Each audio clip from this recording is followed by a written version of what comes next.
lote likitokea linalohusu jamii yetu, utamuona Gwajima yuko fronti nalo, liwe kwenye mitandao ya kijamii, liwe ni jambo la mtaani, utaona yuko nalo. Na kupongeza sana Mheshimiwa Waziri kwa kazi kubwa unayoifanya.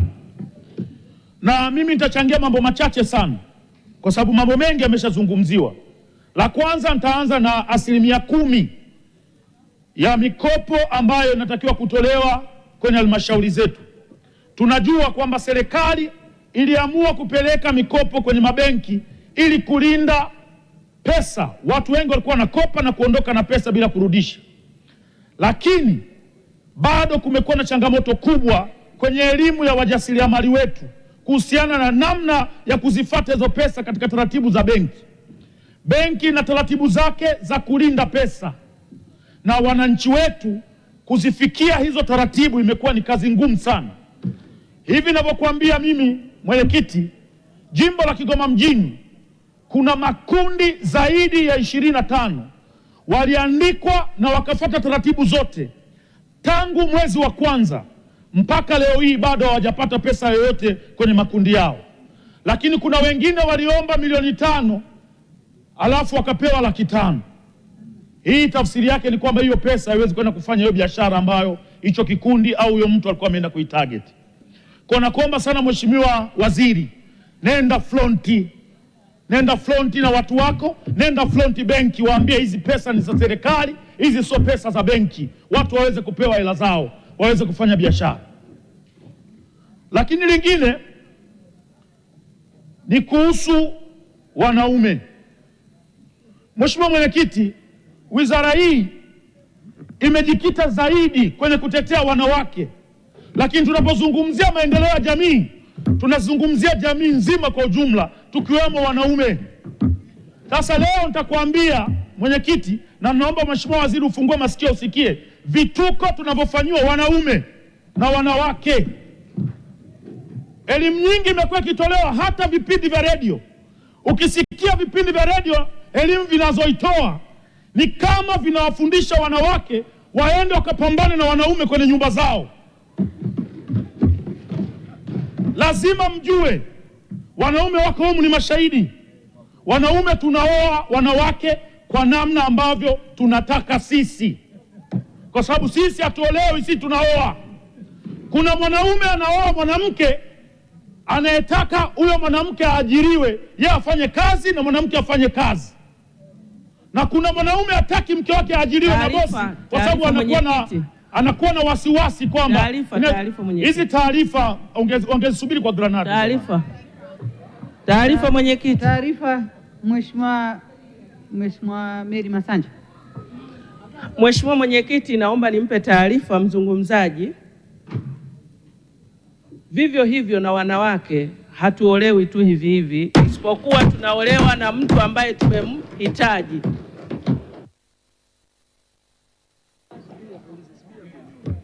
Mheshimiwa, unaipokea taarifa? Mheshimiwa Mwenyekiti, haya ndo mambo ambayo naenda kuyazungumzia huko mbele. Kama mwanaume anaongea na wewe unaongea, tafsiri yake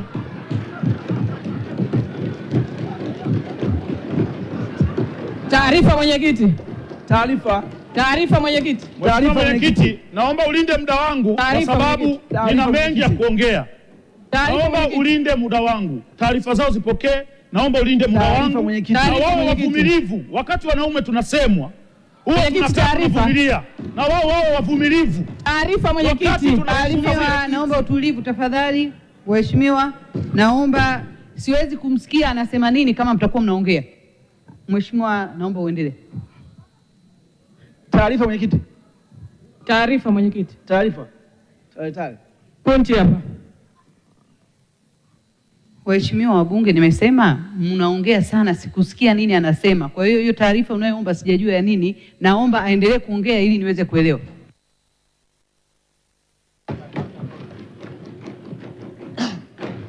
Mheshimiwa Mwenyekiti, mimi nataka niwaambie ukweli, hasa wabunge wa wanawake waliomo humu ndani. Jeshi kubwa ambalo limenipa mimi ubunge mpaka kuja hapa ni jeshi la wakina mama. Kwa hiyo njia pekee ya kuwatetea wanawake ni kuwaambia ukweli pia, sio kuwadanganya na kuwabebesha mzigo ambao kiuhalisia ungemwambia ukweli, mwanamke angejua namna bora ya kuweza kujikomboa. Naomba wanisikilize ili wajifunze, wajue ni yapi tunapitia sisi wanaume kupitia tunayoteswa na wanawake. Kwa hiyo watulie, wasikilize. Naomba niendelee mwenyekiti, na unilindie muda wangu mamangu.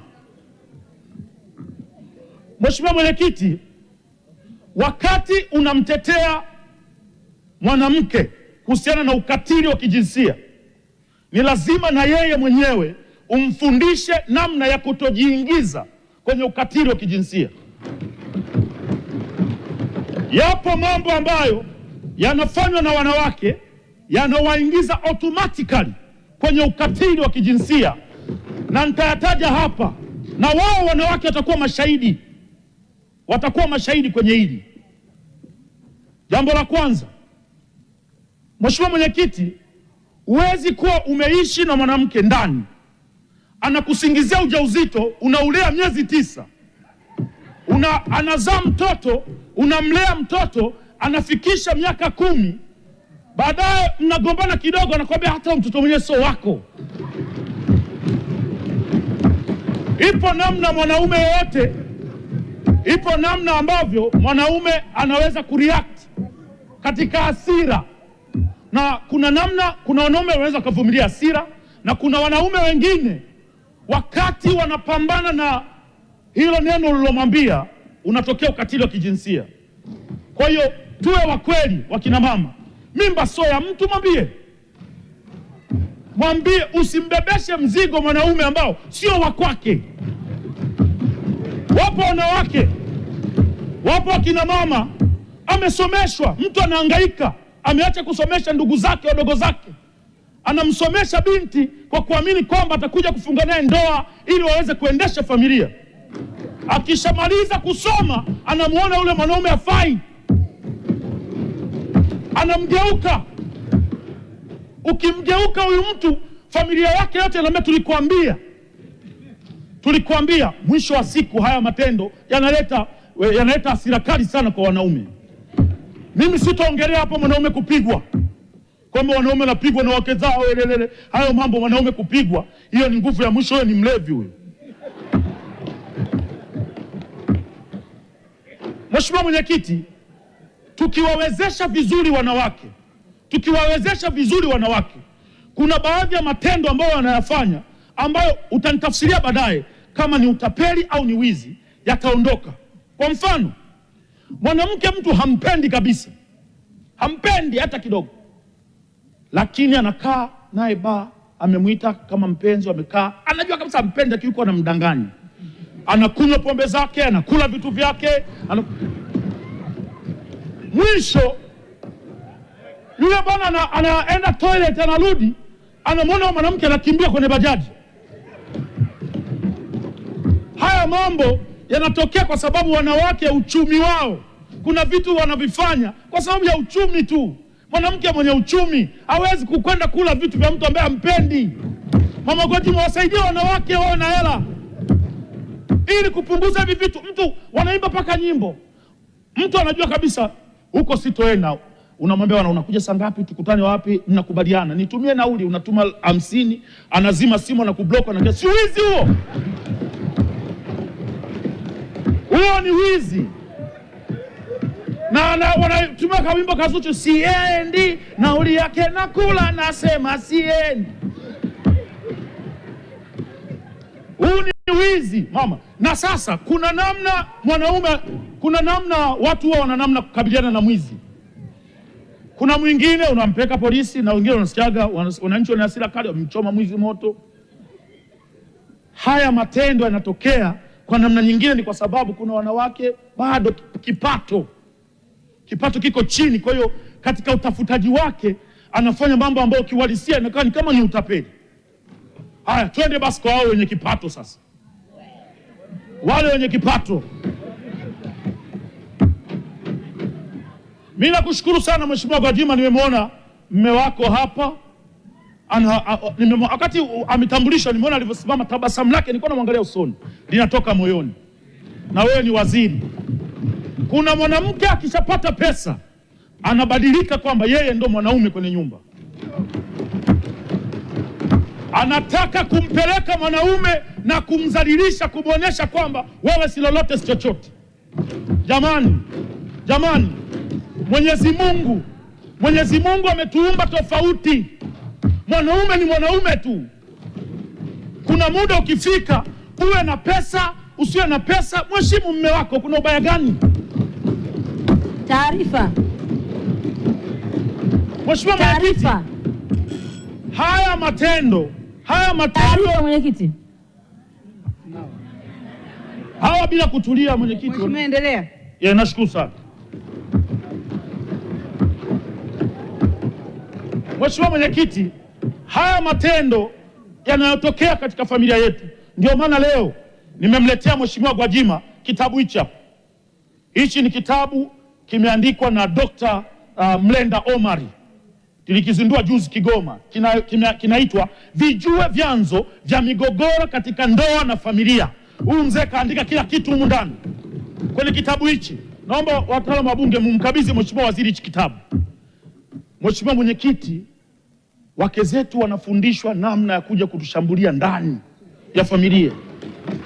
Ukisikia vipindi vyote, mwanamke ambaye amekubali kwamba mimi mume wangu acha atafute, mimi acha nikae na watoto, nilee watoto, anaonekana ni mjinga kwenye taifa hili. Wanamtangaza kama mjinga. Unakubaliaje kukaa nyumbani? Mwanaume anachagua mwanamke anayemtaka. Kuna mwanaume anachagua mwanamke anayefanya kazi, na kuna mwanaume anachagua mwanamke anayefanya biashara, na kuna mwanamume anataka mwanamke ambaye atabaki nyumbani na watoto wakati yeye yuko kwenye mapambano. Sasa elimu nyingi zinatolewa kwenye vipindi vya redio, ni elimu ambazo zinamuonesha kama mwanamke lazima utoke. Sasa wakati anaanzisha vita ya kutoka kwenye familia ambayo mwanaume alioa mwanamke ambaye atakaa nyumbani na familia, ndio hapo ekaeka zinaanza kutokea. Lakini manyanyaso wanayopitia wanaume ni mengi. Dr. Gwajima, tutengenezee system. Ndio maana umeona vinaanzishwa vyama sasa, tujitetee wenyewe huko mitaani. Vyama vya wanaume, wazee wanaume, kwa sababu tumegundua mnatushambulia. Yaani mmekaa kama mwanzo mwisho ni kutushambulia. Mimi nitakupa mfano mmoja mwenyekiti. Unajenga nyumba, mnajenga gorofa. Unampa hela mke wako kwamba simamia nyumba, mimi napambana, hakikisha nyumba inaisha ili tuweze kuishi na familia. Hela unazompa ananyofola, anaenda kujenga naye kanyumba kake kadogo. Wewe unajenga nyumba ya familia ili muishi pamoja. Yeye anatengeneza mazingira ya kujitegemea ndani ya ndoa. Haiwezekani. Inakuwa ni kama familia mbili ziko ndani ya nyumba moja. Haiwezekani mwenyekiti. Na unakuta bora hata ile nyumba ambayo anajenga basi ajiandika hata jina lake, ili kwa namna moja au nyingine hata siku akifariki na mtoto wako halisi ambaye umezaa naye mtoto, anaandika jina la mama yake. Mama yake kifariki, wanalisi makaka zake, na ni hela zako, hela za watoto wako. Hela za watoto wako. Haiwezekani mwenyekiti. Naomba sana Mheshimiwa Gwajima,